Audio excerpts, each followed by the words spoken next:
Cette année, vous avez décidé de partir un peu à l'aventure dans un pays lointain. Vous prenez le premier billet aller-retour et ensuite vous avez prévu de réserver vos hôtels et de prendre les billets d'avion ou de train pour vos futurs déplacements au fur et à mesure.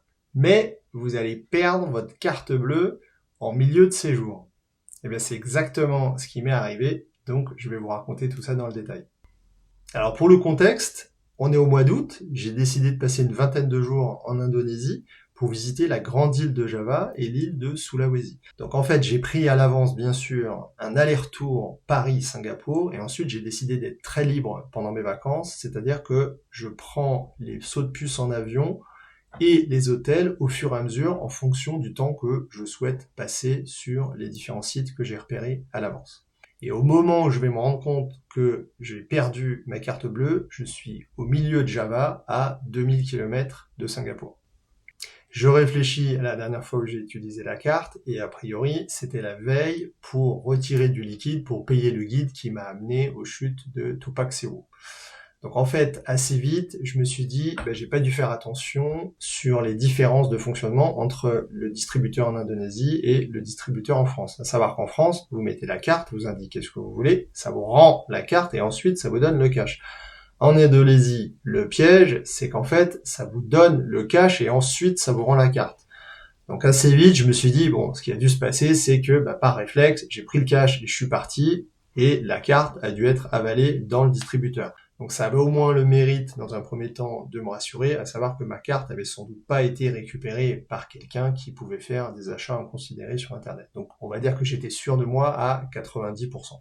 Alors, première question, est-ce que j'essaye de récupérer la carte ? Évidemment, le distributeur, il est au milieu d'une rue, pas du tout à côté d'une banque. Ça veut dire que le lendemain matin, j'étais bon pour mener une enquête, pour associer le distributeur à une banque, ensuite demander où est-ce que je peux trouver une succursale de la banque en question, ensuite leur demander de venir avec moi pour qu'ils me rendent la carte, etc., etc. Bon, donc c'est à peu près certain, ça allait prendre un temps fou, et là, manque de chance pour moi, j'avais déjà pris le billet d'avion pour aller sur l'île de Sulawesi, et le départ était le lendemain matin.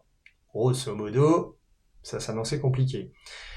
Deuxième question, est-ce que je fais opposition sur la carte ? Parce que c'est bien connu, quand on perd sa carte, la première chose à faire, c'est d'empêcher quelqu'un de l'utiliser. Bon, là, a priori, ça s'annonçait quand même moins urgent parce que j'étais quasiment sûr à 100% que la carte était dans le distributeur. Donc, je réfléchis, et en fait, j'ai perdu la carte physique, mais ça fait des années que moi, je paye quasiment tout en sans contact grâce à mon téléphone.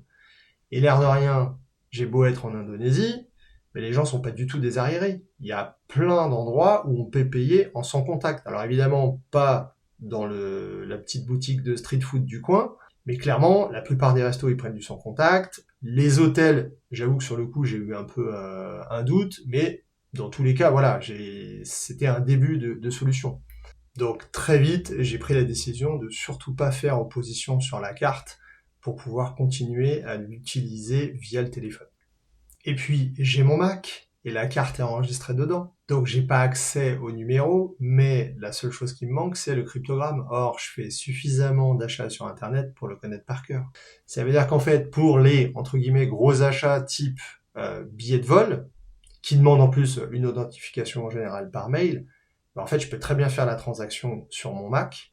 Et donc, en fait, la seule chose que je vais pas pouvoir faire, c'est retirer du liquide. Mais au final, à bien y réfléchir, je peux continuer le voyage. À savoir que je vais pouvoir quasiment payer tout ce que je veux, moyennant la partie liquide qui s'annonçait quand même un petit peu sport. Alors, sachant que pour le liquide, moi, personnellement, je suis pas du tout fan de se balader avec des grosses sommes, ou alors de retirer une grosse somme en monnaie locale quand on arrive dans un pays. C'est-à-dire que moi, le cash, j'ai tendance à trouver ça absolument pas sécurisé pour dessous. Et d'ailleurs, c'est pas pour rien que je fais, au moins 80, si ce n'est 90% de mes transactions avec le téléphone, où là, pour le coup, vous avez une reconnaissance faciale, ou à minima, vous avez un code à taper. Je trouve que c'est quand même largement plus pratique. J'avoue que les gens qui ne fonctionnent pas comme ça, j'ai toujours du mal à comprendre, je trouve ça tellement pratique. Mais bon, voilà, c'est un point de vue. Et le fait est que, en Indonésie, il y a quand même certaines choses, on est un peu obligé de payer en liquide. Donc là, je réfléchis un petit peu et je me dis, on va essayer d'être un peu original. C'est-à-dire que je suis dans une situation particulière, je suis dans un hôtel où il y a pas mal de touristes, Donc je vais aller voir les gens à l'accueil, je leur explique ma situation. La première personne me regarde avec des grands yeux, je lui dis « Ok, appelez votre manager ». Au passage, en anglais, ça ira sans doute un peu mieux. Et là, je me retrouve face à quelqu'un d'intelligent qui voit bien que je suis quand même un petit peu embêté et qui me dit « Bon, bah écoutez, ce qu'on fait, c'est je vous facture 150, enfin l'équivalent de 150 €, mais par contre, je pourrais pas faire plus. Et effectivement, je vous paye, enfin je vous rends l'argent en liquide, c'est-à-dire qu'en gros, ils acceptent de jouer le rôle de distributeur. Alors ça, autant vous dire qu'en France, à mon avis, vous pouvez le demander à un paquet d'hôtels avant d'en trouver un qui accepte. Hein.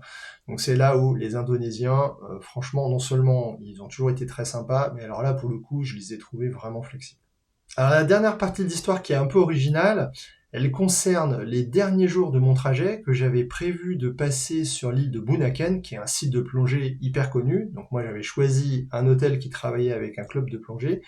Et là il était clairement indiqué que les prestations de plongée étaient à payer en cash. Moi j'allais sur cette île vraiment pour en profiter, donc j'avais prévu de faire 3 sessions. Alors j'ai plus les chiffres en tête, mais ça représentait une certaine somme. Et en fait, quand je vais être sur place, globalement, j'avais plus assez de cash. Et là, une fois de plus, ça va très bien se passer, à savoir que les gens vont accepter d'effectuer une transaction via une appli qui est visiblement un peu utilisée en Indonésie, qui s'appelle Wise. Alors je crois que c'est utilisé dans d'autres pays en Asie.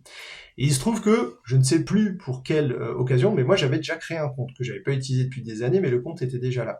Et en fait, Wise, c'est un peu comme PayPal, c'est-à-dire que ça vous crée un compte, vous alimentez le compte via des virements bancaires, virement via la carte bleue évidemment, et ensuite vous pouvez transférer une valeur de votre compte vers le compte d'une autre personne. Et donc en fait, je vais payer la prestation de plongée comme ça, et donc au final, ça va très bien se passer. Donc au final, qu'est-ce qu'il faut retenir de cette aventure ? Que l'accessoire le plus important dans un voyage aujourd'hui, c'est certainement pas votre portefeuille avec le cash que vous laissez dedans, mais c'est clairement votre téléphone. Vous faites énormément de choses avec, vous prenez des photos, vous vous repérez grâce au GPS qu'il y a dedans, vous vous déplacez grâce à des applis type Uber, Grab ou Gojek, vous pouvez faire des virements via l'appli de votre banque ou d'autres applis type Wise par exemple, et donc si vous êtes un peu comme moi, grosso modo c'est un peu devenu votre deuxième cœur, égal vous y faites très attention, et comme vous l'avez bien compris, ce qui m'est arrivé, qui aurait pu être une catastrophe, au final, je m'en suis très bien sorti grâce au téléphone. La conclusion finale, c'est que quand vous partez en voyage, vous pouvez pas tout prévoir à l'avance. Donc il y a un aspect résilience à prendre en compte, et là le conseil très simple que je peux vous donner, et que moi j'ai déjà commencé à appliquer, c'est qu'au lieu de voyager avec une seule carte bancaire, en fait vous voyagez avec 2 cartes bancaires. Donc la première, vous vous baladez avec, et la deuxième, vous la laissez dans votre valise, ce qui fait que si vous perdez la première, vous avez toujours la deuxième. Alors, si vraiment vous êtes un peu méfiant, vous effacez le cryptogramme qu'il y a derrière, donc s'il est gravé en dur, grosso modo vous grattez avec un cutter ou quelque chose comme ça, et vous notez le cryptogramme quelque part, mais le fait est que, voilà, si vous avez une deuxième carte bleue, typiquement ce qui m'est arrivé moi, quand bien même je m'en suis très bien sorti grâce au téléphone, en fait quand vous avez 2 cartes, vous pouvez dormir sur vos 2 oreilles. J'espère que cette histoire aura été un peu originale pour vous et qu'elle vous aidera à planifier votre prochain voyage. Comme d'habitude, je vous remercie de mettre un like et surtout de mettre un commentaire, et je vous dis à la prochaine fois.